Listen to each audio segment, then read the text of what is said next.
صباح الخير. المفروض رجعنا، بس يعني محتاج اخد بريك. يعني بمعنى تاني مثلا ان انا مش جاهز صراحة لاي حاجة في الوقت الحالي. لو الجمل ديت عامة فاميليار معاها او مألوفة لي، فانت عارف هو مركزها بيكون فين في حياة البني ادم عامة. في حاجة بقى عايز تخلع، حسيت ان هو لا والله كفاية كده، بيبقى ليها توظيف معين. وهنا انا جاي اتكلم عن الموضوع ده، موضوع العلاقات عامه. وبيحصل كده لو انت بتشوف حد، انت قاعد بتدور على فيلم، لقيت حد خلاص ارتبطتوا، اتفرجتوا على الفيلم، قبل نهايه الفيلم خلاص والله السلام عليكم باي باي، علمتها السحر. فاول حاجه واطول حاجه عامه بتبقى في العلاقات التوكينج ستيج.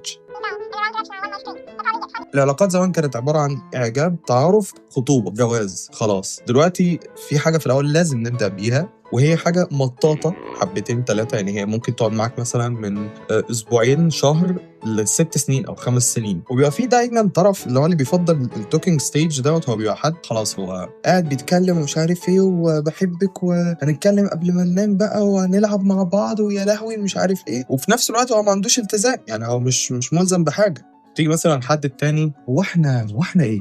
يرد عليها بقى بكل مشاعر الدنيا: احنا ارواح متلاقيه، اتلاقينا وبنبدا نعرف ازاي بنحب بعض. ولا ما تحطنيش في خانه مسميات. المسميات دي حاجه وحشه جدا بالنسبه لي، انا ما بحبش المسميات. معلش خلينا ايه، نلهو مع بعض كده. هو عامة بيعمل كده، بيسيب الباب موارب عشان ايه؟ اول ما يحس ان هو خلاص الدنيا بدأت انها تتأزم والموضوع هيتصاعد للجد، يقول لها لا معلش انا ما اديتكيش معايا، ما قلتلكيش حاجة. ابوكي مع مين ابوكي؟ انا ما اعرفش ان انت عندك اب اصلا، ما قلتلكيش حاجه. وفي برضه نوع في العلاقات عامه اللي هو انا اقدر اصلحها. I can fix him. دولي human experiment. انا عايزه تجربه. انا كده كيف النهارده جابني هجيب واحد طلعه من الناحيه التانيه بني ادم. ويجي مثلا حد من صحابها او من صحابه يقول مثلا لا ليه يا بني ادم ده ليه؟ ما عندوش دماغ، هو في انت بتعمل ايه؟ انت ليه؟ لا هو جواه بس طفل مجروح عايز اللي يحس بيه ويعتنيه. انت مش المستشفى العسكري، انت مش مركز اعاده تاهيل مراويش، انت مش دول. انت بني ادم عايش شريك حياه. انت في الاول وفي الاخر هتتجوز واحد، تتجوزي واحد. اصل ايه النتيجه؟ ايه نتيجه الخلق؟ يعني افرض مثلا هو مره واحده في وسط الجواز كده كان قاعد في دماغه قرر انه يرجع انا بتاع زمان. موقفك ايه بقى؟ يعني تاني من اول وجديد الموضوع. الناس بتتعب بتروح مستشفى، كده حب ان هو يغير من نفسه، مش عايز حد كده، يروح لسايكايترست يديله شريطين برشام ياخدهم يتجنن اكتر ينقص. وكده كده من الناحيه الاخرى، يعني هي النهارده طاقه معاها بدراما، انا النهارده عايشه في فيلم، انا في يوفوريا دلوقتي كده.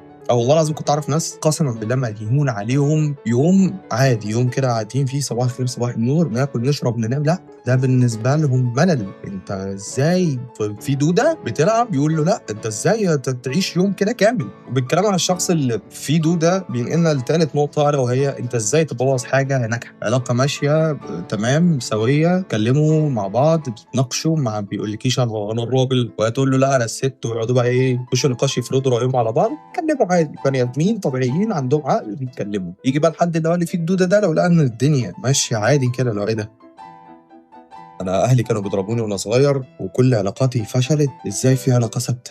تلاقي بقى الدوده قاعده تلعب تقول لا ما تخليش يتقدم الموضوع. في مصطلح للموضوع ده، الا وهو اللي هو سيلف سابوتاج. يقعد يفرك ويحرك ويقعد دوده تلعب لحد ما اللي يقرر انه خلاص بقى انا النهارده هجيب كل ما احمله من كاد وارميه بقى. انت ليه ما عملتش كده؟ وتقعد بقى يراجع كده لحد ما الشخص الثاني بقى يطق، اللي هو يقول لك خلقنا الله احرارا، وياخد بعضه ويمشي. بس هو بعد كده يدور على حد تاني يحبه، يعدوا التوكن ستيج، الدوده تلعب، وهذا بقى ايه رحله الارض في البحث عن.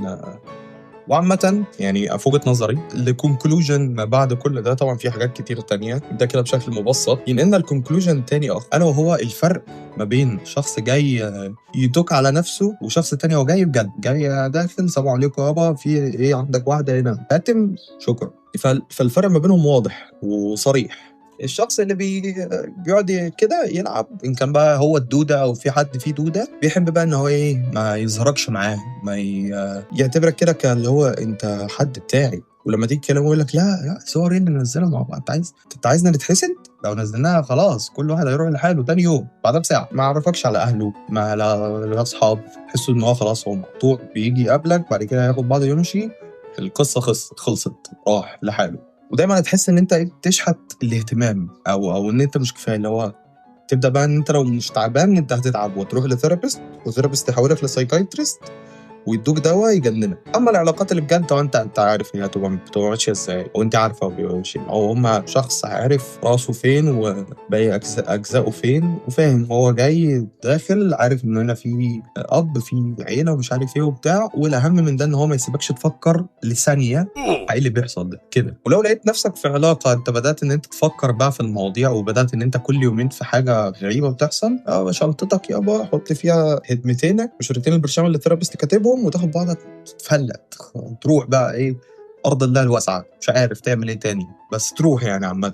وعامه من موقعي هذا احب اقول ربنا يبارك لكل الناس اللي بتلعبش بحالها، واي حد فيه دوده يعيد التفكير، يطلع الدوده يمسكها يقول لها في ايه بقى، مالك، ايه اللي حصل لك وانت صغيره. والحمد لله على العلاقات الصحيه. وشكرا لزوجتي العزيزه، مستني منك كومنت. والعيد كان جميل جدا الصراحه، ورمضان عليها شويه اكل. وما تنساش لو انت في علاقه مش سويه، اعتبر الكومنت سيكشن ده فيه ثيرابيست. انت هتروح للثيرابيست تقول اكتب لي بقى تقول ايه. ولو مش عايز تكتب حط لايك، ولو عايز تكتب حط لايك برضه. وعايز تتفرج على حاجه وانت بتاكل اعمل سبسكرايب، هتلاقي حاجات حلوه وانت بتاكل، بجهز حاجات جميله.